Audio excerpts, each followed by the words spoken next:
तो नमस्कार दोस्तों, परमा एजुकेशन की यूट्यूब चैनल पे आप सभी दोस्तों का स्वागत करते हैं। आज की क्लास बीपीएससी 4.0 यानी आपकी शिक्षक भर्ती जो आपके फरवरी में नोटिफिकेशन आने वाले हैं 4.0 का, उसके लिए कौन सी बुक आपके लिए बेहतरीन हो सकती है, साथ में आपके एससीईआरटी और एनसीईआरटी के लिए कौन सी बुक सबसे बेहतरीन तरीके से है और क्या क्या आपको बातें याद में रखना है, इन सभी के लिए आप लोग की ये बुक आपके लिए कारगर साबित हो सकती हैं। तो जो लोग नए हैं, अभी तक हमारे चैनल को सब्सक्राइब नहीं किया तो सब्सक्राइब कर लीजिए, साथ ही बेल आइकन का बटन दबाने ताकि लाइव आने पर आप लोगों के पास एक छोटा सा नोटिफिकेशन पहुंच जाए।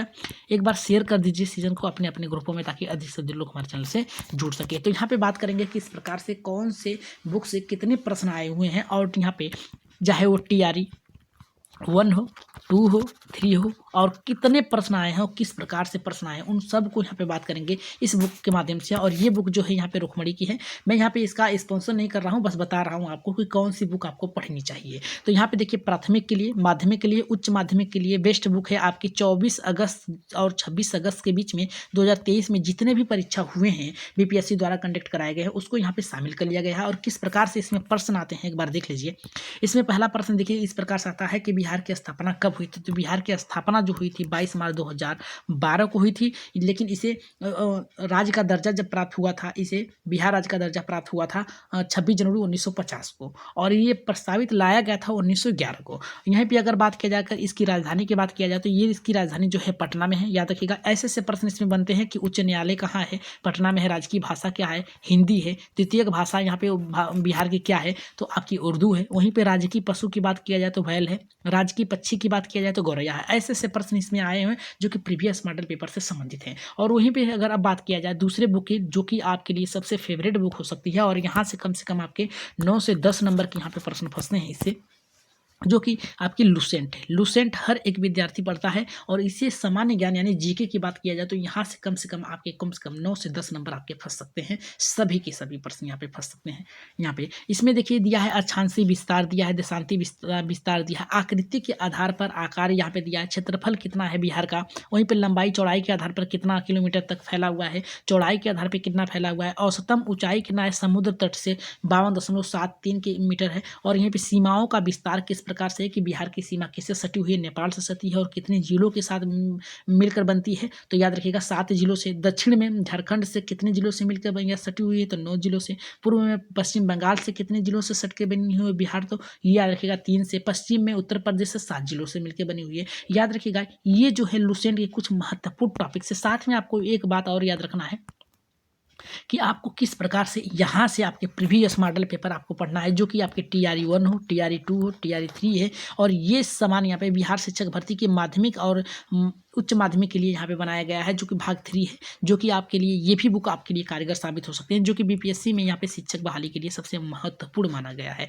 जो कि आप यहाँ पे गणित और यहाँ पे सामाजिक विज्ञान के कुछ यहाँ पे टॉपिक्स देख सकते हैं। ये भी आपके लुसेंट की ही है, याद रखिएगा लुसेंट की ही ये बुक है, जिससे आपको पढ़ना बहुत ही जरूरी है। तो चलिए शुरू करते हैं आज के कुछ प्रश्न जो कि आपके लिए रखे गए हैं, जो कि यहाँ पे लुसेंट से संबंधित प्रश्न शामिल किए गए हैं। तो चलिए देखते हैं कितने लोगों का आज का प्रश्न यहाँ पे सही होता है। हमारे प्रश्न बताने से पहले ही आप उसका उत्तर कमेंट बॉक्स में जरूर दीजिएगा। तो शुरू करते हैं आज के पहले प्रश्न से। तो पहला प्रश्न हमारा कह रहा है कि बिहार और उड़ीसा का विभाजन कब हुआ था। तो याद रखिएगा यहाँ पे बिहार और उड़ीसा का जो विभाजन हुआ था 1936 में हुआ था।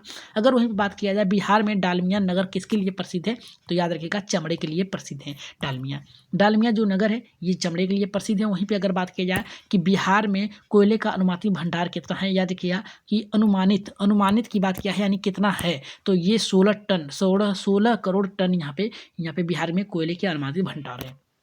नेक्स्ट प्रश्न पे आगे बढ़ते हैं, जो कि बहुत ही बेहतरीन है। नेक्स्ट प्रश्न हमारे यहाँ पे कह रहा है कि पूर्वी मध्य रेलवे क्षेत्र का मुख्यालय कहाँ पे स्थित है, तो याद रखिएगा हाजीपुर में स्थित है। अगर वहीं पे किस फसल में उत्पादन में बिहार देश में अग्रिम है, यानी हम भारत में सबसे ज़्यादा उत्पादन करने वाला कौन सा फसल है यहाँ पे बिहार में, तो याद रखिएगा मखाना है। तो मखाना जो है, मखाना के उत्पादन में ये बिहार राज्य देश में अग्रणी है, यानी सबसे आगे है। अगर वहीं पे बात किया जाए बिहार में शोक जो किसे कहा जाता है, तो याद रखिएगा कोसी नदी को कहा जाता है, क्योंकि इस नदी के मार्ग को जो है पहले इस तरीके से थी, इस नदी को मार्ग को मोड़ दिया गया था, जिसके कारण वहाँ पे काफ़ी त्राही आ गई थी, और इसी के लिए ऐसा कहा जाता है कि बिहार का यहाँ पे शोक नदी किसे कहा जाता है, तो कोसी नदी को कहा जाता है। नेक्स्ट प्रश्न पे आगे बढ़ते हैं अपने। 7वें प्रश्न पे एक बार सब्सक्राइब कर लीजिएगा सभी लोग, और जो लोग हैं अभी तक लाइक नहीं किया है तो लाइक कर लीजिएगा सभी लोग, ठीक है। आगे बढ़ते हैं यहाँ पे प्रश्न पे 7वें कि आम की वह प्रजाति जो केवल बिहार में पाई जाती है, उपजाई जाती है, वो है कौन सी? सफेदा। अगर वही बात की जाए बिहार में सबसे कम वर्षा वाला कौन सा जिला है, तो औरंगाबाद जिला है, याद रखिएगा, सबसे कम वर्षा होती है। नेक्स्ट प्रश्न हमारा कह रहा है कि बिहार में सर्वाधिक वर्षा वाला जिला कौन सा है, तो किशनगंज है, जहाँ पर अधिक से अधिक यहाँ पे ज़्यादा वर्षा होती है। नेक्स्ट प्रश्न हमारा यहाँ पे बिहार में सबसे कम साक्षरता वाला राज्य कौन सा है, या सॉरी यहाँ पे जिला है, तो याद रखिएगा सबसे कम जो है वो पूर्णिया है, जो कि यहाँ पे इसका है 51.70 है शायद। और यहाँ पे बिहार में सबसे अधिक साक्षरता वाला जिला कौन सा है, रोहतास है, जो कि यहाँ पे 73.80 है प्रतिशत है। अगर वहीं पे बात किया जाए, अगर बिहार में सर्वाधिक लिंगानुपात वाला जिला कौन सा है, तो यहाँ पे आपका आएगा गोपालगंज, जो कि 989 पे 1015 महिलाएं हैं, याद रखिएगा 989 पुरुष पे 1015 महिलाएं हैं। अगर वहीं पे बात किया जाए, अगर बिहार में सबसे कम लिंगानुपात वाले जो जिले हैं वो कौन सा है, तो मुंगेर है। अगर बिहार में बहने वाली नदियों में किसका उद्गम अमरकंटक से हुआ है, तो सोन नदी की हुई है। अगर प्रश्न बनता है आपका यहाँ पे संपूर्ण बिहार राज्य स्थित है, कहाँ पे स्थित है, तो मैदानी क्षेत्र पे स्थित है। नेक्स्ट प्रश्न हमारा यहाँ पे बनता है बिहार में तेल शोधक कारखाना कहाँ पर है, तो याद रखिएगा बरौनी रिफाइनरी है, वही है शोधक, यानी शोधक मतलब शुद्धिकरण करने वाला। बिहार की कौन सी नदी बहुउद्देशीय परियोजना का निर्माण कार्य किया जाता है, तो याद रखिएगा कोसी नदी है। नेक्स्ट प्रश्न हमारा बनता है बिहार में 1857 की क्रांति में कुंवर सिंह का देहांत कब हुआ था, तो याद रखिएगा जो कुंवर सिंह थे वो वहाँ के एक जमींदार के लड़के थे, और 1857 की क्रांति में भाग लिया था। उनकी मृत्यु कब हुई थी, तो मृत्यु जो हुई थी इनकी 9 मई 1858 में हुई थी। नेक्स्ट प्रश्न पे आगे बढ़ते हैं 19वें प्रश्न पे। 19वां का प्रश्न कर रहा है यहाँ पे बिरसा मुंडा का कार्य क्षेत्र कौन सा है, तो याद रखिएगा रांची है। अगर वहीं पे बात किया जाए स्वामी सहजानंद का संबंध किससे था, तो बिहार किसान आंदोलन के लिए जाना जाता था और चर्चा करने के लिए इनको जाना जाता था। अगर वहीं पे 21वें प्रश्न की बात किया जाए पाटलिपुत्र किस शासक ने सर्वप्रथम अपनी राजधानी बनाई थी, तो याद रखिएगा आपकी जो थे ये चंद्रगुप्त मौर्य थे। और ये जो पाटलिपुत्र है याद रखिएगा इसका पूर्व में नाम यानी अब वर्तमान में नाम आपका पटना है, ठीक है, पटना है। और ये शहर कितना पुराना है, तो याद रखिएगा 2000 वर्ष पुराना है ये वर्ष, ठीक। नेक्स्ट प्रश्न पे आगे बढ़ते हैं यहाँ पे 22वें प्रश्न पे। 22वें का प्रश्न कर रहा है कि किस मुगल शासक ने सर्वप्रथम बिहार को अपने साम्राज्य में मिलाया था, तो अकबर ने मिलाया था। किसने मिलाया था, अकबर ने। पाटलिपुत्र के संस्थापक कौन थे, तो उदयन थे, याद रखिएगा पाटलिपुत्र जो था और उसके संस्थापक कौन थे, तो ये थे उदयन।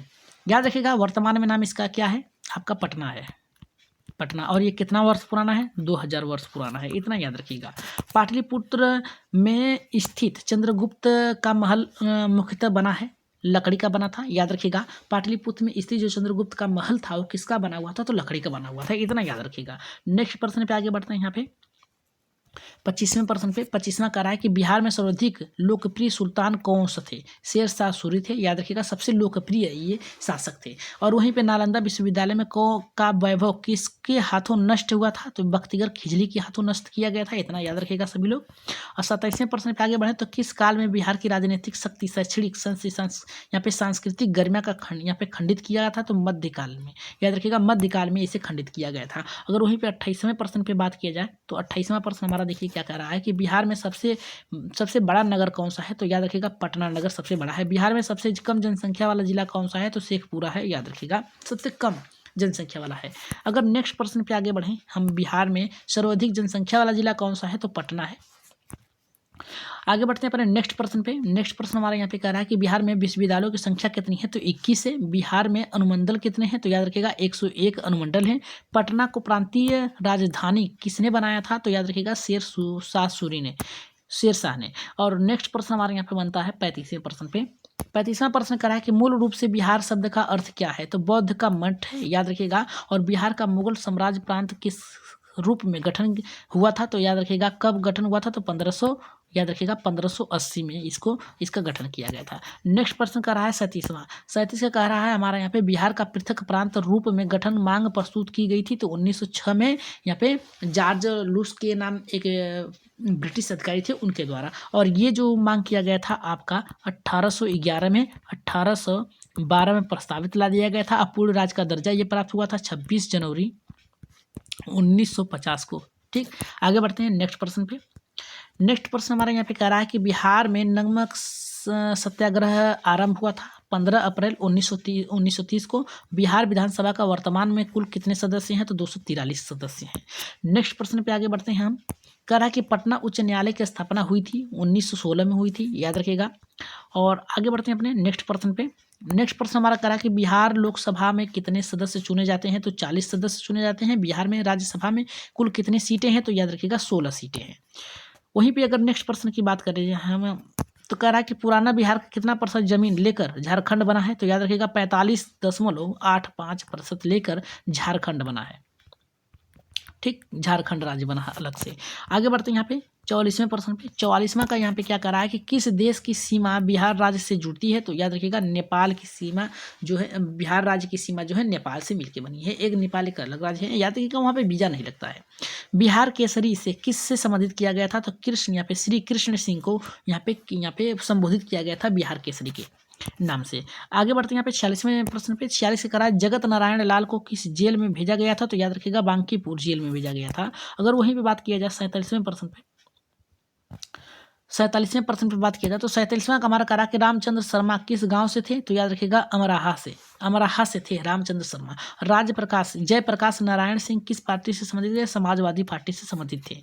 आगे बढ़ते हैं यहाँ पे 49वें प्रश्न पे, जो कि आपकी लास्ट प्रश्न है। करा कि श्री नारायण, याद रखिएगा श्री नरसिंह नारायण क्या थे? तो याद रखिएगा समाजवादी पार्टी के नेता थे। चंद्रगुप्त मौर्य के गुरु कौन थे? तो याद रखिएगा चाणक्य थे। इतना प्रश्न आप लोगों को क्या करना है? याद कर लेना है। ठीक है, तो याद कर लीजिएगा। पीडीएफ आप लोगों को जल्दी प्राप्त हो जाएगी टेलीग्राम चैनल पे। टेलीग्राम चैनल ज्वाइन कर लीजिए, परमा एजुकेशन चैनल के नाम से है। और आप लोगों को पता चल ही गया होगा कि कौन सी बुक आपके लिए बेहतर है। याद रखिएगा बीपीएससी के लिए आपके ये लुसेंट के आपके बुक और एक रुक्मणी के सबसे महत्वपूर्ण यहाँ पे बुक है। तो सभी लोग क्या करिएगा, बुक को ले लीजिएगा या फिर आप लोग पीडीएफ प्राप्त कर लीजिएगा टेलीग्राम चैनल से। और जाते जाते आप लोग क्या करिएगा, चैनल को सब्सक्राइब जरूर करिएगा। सब्सक्राइब करके बेहतरीन तरीके से आप लोग बेल आइकन दबा लीजिएगा, शेयर कर दीजिएगा। तो चलिए आज के लिए इतना ही, धन्यवाद।